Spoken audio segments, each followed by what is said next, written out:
Okay, welcome to the second part of the lecture. This part of the lecture, we will look at how does sustainable development look like on the ground. So remember in the class reading, I have asked you to look at two case studies of sustainable development efforts, one in Nepal and one in Tanzania. So the first one we'll review here is by Rigby and Walter on ecotourism in Nepal. And basically, ecotourism has been advanced as a sustainable development effort because it is said to be paying attention to all the aspects of environment, social, and economic components. Because ecotourism is supposedly more respectful of the local environment, eco-friendly, but what Remy and Walter is trying to argue here is that ecotourism has actually very modernist assumption, meaning that ecotourism is underlined by the modernization theory. For example, they kind of explain that ecotourism acts as a hegemonic Western cultural, economic, and political construct which devalues the people, cultures, and nations of the global South. So the example they gave here is about the mountaineering business in the Himalayas, particularly to summit the Mount Everest, which is now a very big kind of big industry because a lot of rich climbers pay a lot of money to gain the permits and fly to Nepal to climb during the climbing season, which is typically in April but also in October. So the local people who live around the mountains, who are called the Sherpa people, they are very instrumental in this kind of mountaineering activities. And the perceptions of tourists on the Sherpa people is that they are very brave, they're very strong, and they're very stoic people. They are unafraid of anything. Few of them really understand the social, political, and economic context of the Sherpa people. Um, for one thing, the Sherpa people think that the mountains are actually sacred, and they are actually very worried when they first participated in these mountaineering activities because they have been warned by the religious leaders that they might potentially offend the mountain gods. So they have always conducted a lot of prayer rituals before and during their mountaineering expedition, trying to appease the mountain gods. So there was this one documentary called Sherpa. It is an excellent documentary. Basically, it talks about how in one year there was an avalanche that killed several Sherpa people, and the Sherpa decided that that year alone they will not continue the climbing business, so they will not support all the mountaineers to climb the mountain during that season. And there was a conflict erupting between the mountain climbers and Sherpa because the mountain climbers had spent a lot of money and time to fly all over to Nepal and then to summit Mount Everest.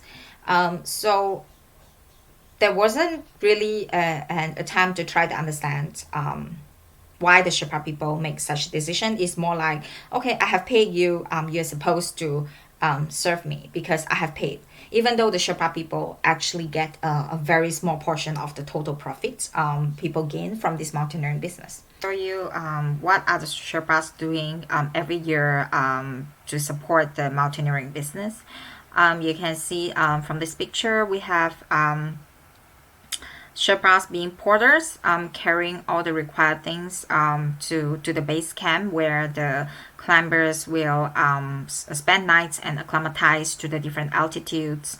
So they need to carry all of these things, make multiple trips to set up the conditions for the mountain climbers.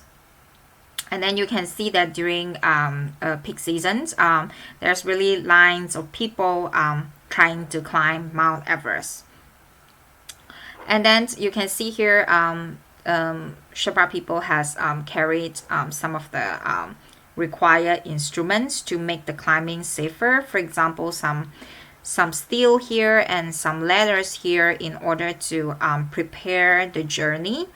So they will put these ladders in some of the more fragile ice so that they can support the mountain climbers more safely to summit Mount Everest. And then this is a picture of the Sherpa people doing ritual prayers in Mount Everest to protect them from accidents because they are aware that they must continue to appease the mountain gods when participating in this mountaineering business. And then this is how some Sherpa people are collecting garbages in Mount Everest. Because when you're climbing Mount Everest, any kind of weight that is unnecessary should be disposed of immediately in order to protect the safety of your life. So you can see a lot of this, which are oxygen cylinders. Then you can see this is the headlines of a newspaper, the Washington Post. Mount Everest is full of garbage. A cleanup crew just haul off 24,000 pounds of waste. So this kind of news happen quite frequently. You can see them quite frequently if you Google them. So this is an example that how ecotourism is actually still really favoring the luxurious tourists and are overlooking the local culture in this process. And also, ecotourism exacerbates local economic inequalities. In our previous lecture on the basic needs approach, Arndt had argued that all development economists understand that economic activities are in egalitarian processes. So economic activities will create inequalities, and it's the same here in ecotourism, because so I think the example given by the authors here is the Tiger Lodge in the Chitwan National Park in Nepal, and I have been there, and it is sort of luxurious ecotourism lodge, which frankly cannot be established or operationalized or managed by local people with limited resources. So people behind the lodge must be someone with huge capital and also a lot of knowledge about what Western people look for in terms of comfort and also natural surroundings. So this is not something local people with limited resources can provide, and this doesn't resemble any way the local live at all. But these businesses are extracting a lot of money from rich ecotourists. So obviously this is exacerbating local economic inequalities, because people who are already rich are the ones who are able to capitalize on their knowledge and their skill and their capital to gain this additional income from ecotourism.